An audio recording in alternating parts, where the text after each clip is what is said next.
It's 11 past 11, and we've got to say very good morning Good to morning. Madonna. What's it around your neck today? It's a one of those things that you Looks get like out an of Inca. Looks like an Inca ornament. Yeah, right. Well, it's a seashell that's been sliced, so it's Ah, got some nice energy very, about very it. different. You look Yeah. very summery today. Ah, thank you very much. Very summery, Yeah. in fact, yes. Yes, very nice. Yes, I've got my shorts on. and a Target shirt. Yes. Socks. You know what they say about news presenters? You don't know what they're wearing. Socks and sandals. Long socks, in fact, and sandals. Always a good look. It used to be something we used to have a giggle at, seeing blokes going to work back in the 70s, I'm talking about.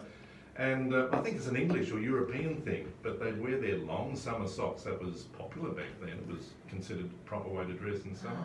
With sandals. Yeah. It looked hideous. Do you remember that? Oh, yeah. Oh, you do? Oh, I yeah. thought I was 40 years older than you for a second. So we've got a big day ahead of us. We do. So we've got a guest coming in. She'll be here shortly. Her name's Linda Brennan, and she is the green-thumbed goddess. So she specialises in organics. Now, let's be honest with our listeners, because she might be here soon. At present, She's on her way. Come on, Linda, you can do it. Yeah, so... She explains and shows us how Absolutely. you can eat. Her entire life is dedicated to enthusing people to get their own organic gardens, to eat edible, delicious flowers, to make their own fermented foods. She does courses. She has just written a book called, I'm sorry if I get it wrong, but I think it's just called A Delicious Bunch. I think she'll tell us all about that, the book, which is available at Yes, most absolutely. reputable bookstores. Yes, so that's very exciting, and because we've chatted a little bit over the years about organics, but why it's getting so important is that there are so many pesticides, herbicides, toxins in our food these days, like our water, everything. And because of that, they're in our environment. The toxins in our environment are increasing at an alarming rate. They really do. Very hard to move.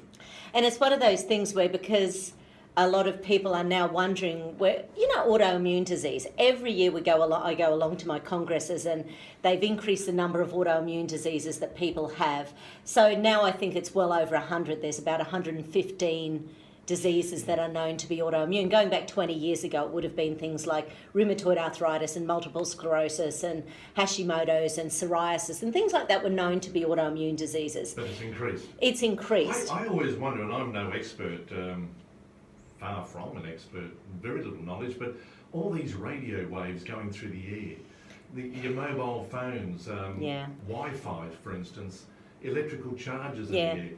Surely that affects us. It does. There's a really good YouTube video with Dr. Charlie Teo, the brain surgeon from Sydney. So he talks to someone who He was Australian of the Year a few years ago. Oh, was he? Oh, he speaks so fantastically in to audiences. He's really wonderful. And he was saying that although it's very hard to get the data you need to prove that EMFs, electromagnetic frequencies, aren't good for us, he said that what he sees when it comes to brain tumours and brain cancers and that sort of thing, it's increasing at such an alarming rate.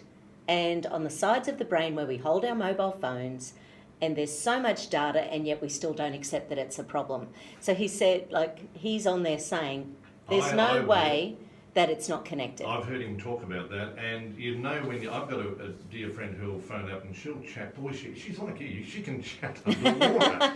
But my ear, because I chopped off my landline, which is in one respect silly, but I can feel the warmth on my ear, and then I'll swap ears, and then I'll put it on speakerphone, and after about half an hour, I can finish the conversation. Yeah. But, they are dangerous. They are. And there are little chips that you can buy. They're probably available in health food shops, possibly places like Ray Organics. We've got some at New Leaf. There's little tiny chips that you can buy that you can put on your mobile phones that help to neutralise that piece of equipment. When you're using it? When you're using it. So, and if you go to sleep, it's a good idea to put it onto aeroplane mode. If you're not planning on answering anything overnight, put it on aeroplane mode, because that stops the... Well, they say you should, if you're... the radiation. In your bedroom, any electronic equipment you have on charge, you should remove from your bedroom and put in a totally different room. Yes, because it's a lot of energy our brains are taking in all night long. Teenagers are classic for having their devices in their rooms, their iPads and their phones, and they don't stop. Well, so the mobile phone's constantly working, isn't it? Yes. Constantly. Exactly. So if you carry it around in your pocket, especially for men, Yes. you could be doing some damage. Absolutely. And well, for everyone, it really can it damages our cells, it damages our sperm, which is what we're getting to. It can damage eggs. Well, you know, this is what it's doing. So because it is releasing an electromagnetic frequency that the body was never meant to be doing. But it's not just my phone. It's your phone. It's the 300 other people at the shopping centre. It's well known, in fact, that fertility rates have dropped. Yes, absolutely. Oh, it's so hard. I think going back 5 years ago, it was 1 in 6 Australian couples are having a problem. Now it's 1 in 3. So because now they're saying that we don't have a fertility problem until you haven't fallen pregnant within 2 years.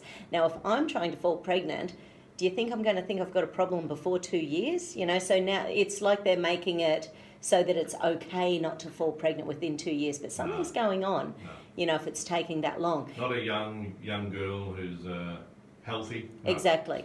And toxicity, EMFs and pesticides, herbicides, these are the sort of things that are getting in there and affecting our bodies. Well, we'll be talking about all these wonderful natural ways to eat when Linda Brennan, who's written this book, A Bunch of... A Delicious Bunch. Oh, A Delicious Bunch. She'll be here very shortly if she's not lost. But we'll be back right after this. Tina Arena, one of the great sounds of